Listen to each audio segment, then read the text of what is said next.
To be blunt, the way humanity is living right now is essentially a gamble with our own lives, because we've tied the entire civilization to a tiny rock called Earth, so everything you see today, it all looks lively and prosperous, but beneath that appearance, it's incredibly fragile. We always assume that as long as we build high-speed rails, expand cities, launch rockets, and occasionally snap a photo of that pale blue dot, we're somehow already stepping into the cosmos. But the moment you pull the camera back just a little bit, you'll notice a brutal truth. This way of living, according to the universe's rules, is almost the same as suicide. So if we really want to live longer than the stars, what exactly should humanity do? There's a concept that sounds like pure sci-fi, the arc swarm. It sounds vague, but it's really asking one question. Should we split humanity into countless seeds and scatter them across the entire Milky Way? Don't rush to say this is too far away, because it's directly connected to how you spend a single day right now. Think about it. How was your day consumed? You wake up and scroll your phone, commute, meetings, after work, more short videos. Sometimes you glance out the window for a second. All your worries, all your plans, everyone you've ever met, are all squeezed onto the thin crust of the same planet. So we assume our biggest threats are layoffs, the economy, failing an exam, or paying off a mortgage. But from the universe's point of view, the real things humanity should fear have never been these tiny daily breakdowns. It's the kind of events that delete the entire save file in one blow. Imagine a few scenarios, and you'll immediately understand. One night, hundreds of nuclear warheads light up the map at once. That's not a movie filter, that's real heat and pressure. Real mushroom clouds and dust, blocking out the sun. And within decades, a glowing, bustling civilization turns into a layer of ash, with no trace of life, or a virus we thought we could control slips out of a lab. The healthcare system was already stretched thin, so before anyone reacts, half the cities have already fallen ill. Go darker. If AI truly stops obeying us one day, it won't need to become a gun-wielding robot from the movies.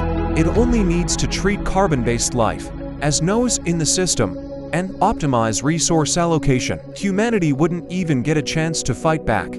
And what's worse, these are only the dangers we create ourselves. The universe has its own rules that do not care what we prefer.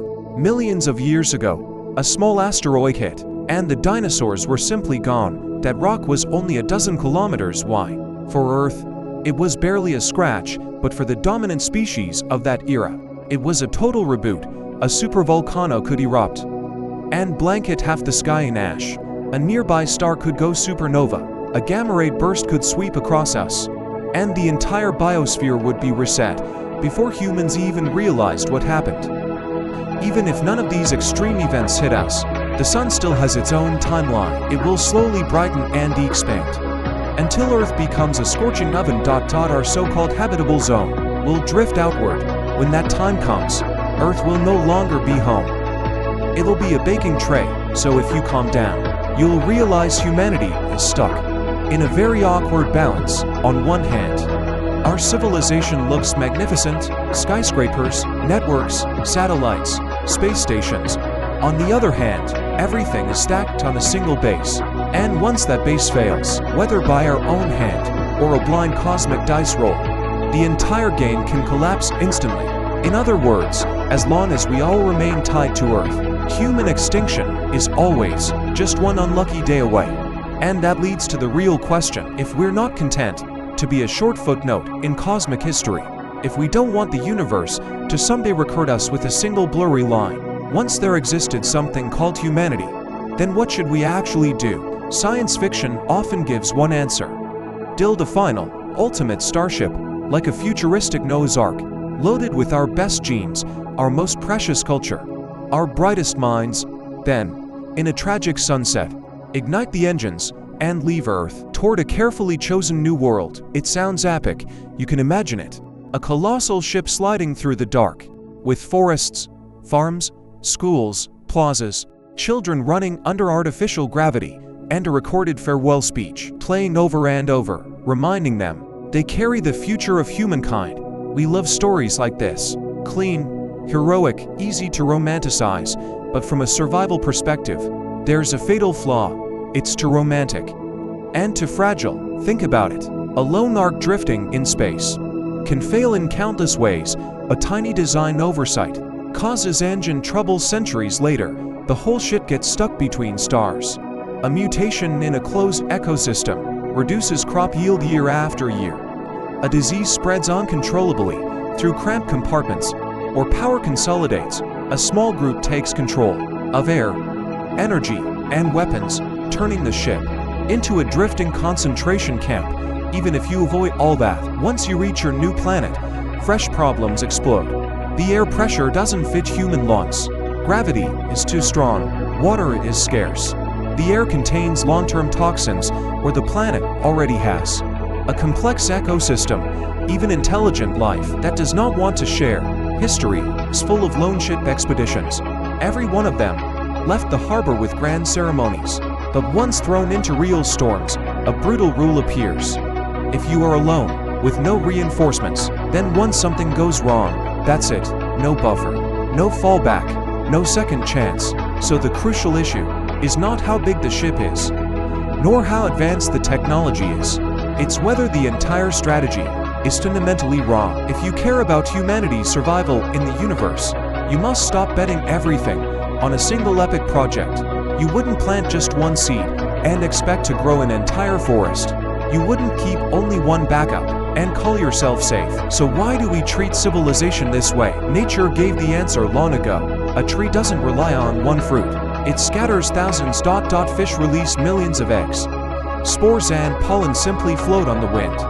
Yes, it's wasteful, but that waste is what buys longevity. Humanity, however, has been doing the opposite, placing an enormous investment into a tiny number of individuals that make sense on Earth. But once the stage is the Milky Way, this high investment model becomes fragile. You can't guarantee perfection every time. So the realistic solution is a hybrid. Build every arc as strong as possible, and also accept that many will fail, and rely on having enough seeds to spread out the risk. That is the true idea behind the arc swarm. It doesn't believe in a lonely hero ship, it believes in fleets. Vast fleets. Imagine this, not one ship, but a line stretching tens of thousands of kilometers.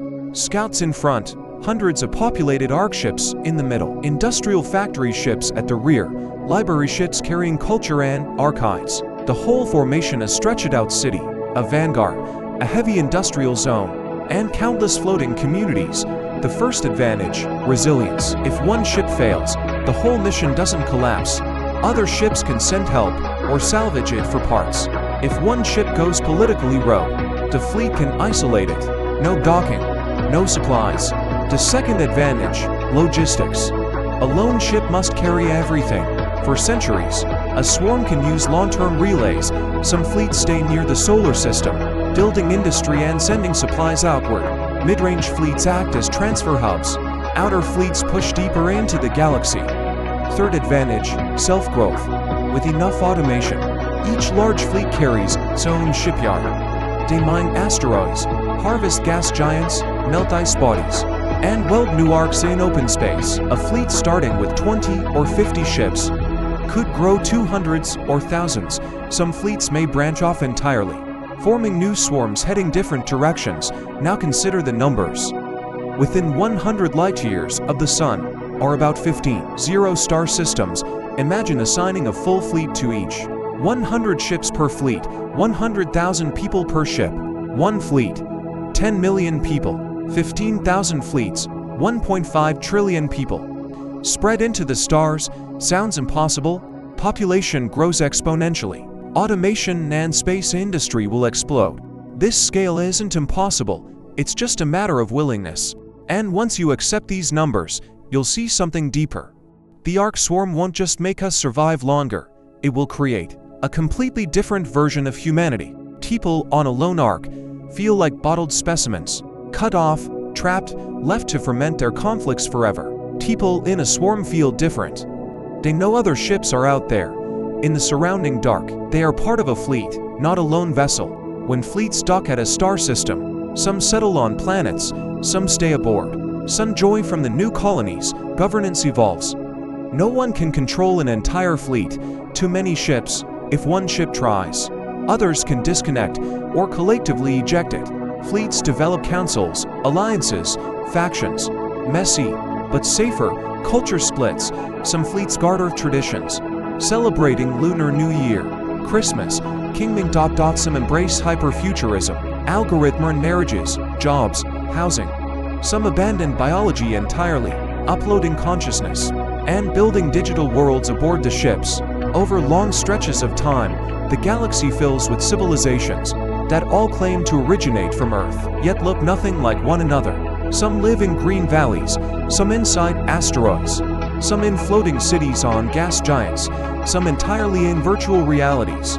Their differences will dwarf anything on Earth today. But trace them back, and they all come from us, the first generation stuck on Earth. Ironically, this path will make humanity lose its original meaning, just like that ancient little mammal that was the ancestor of all modern mammals. It's extinct, yet alive everywhere. One day, those civilizations will look back at us. To them, humanity will be both gone and omnipresent, and that's good, because from that moment on, extinction barely applies anymore.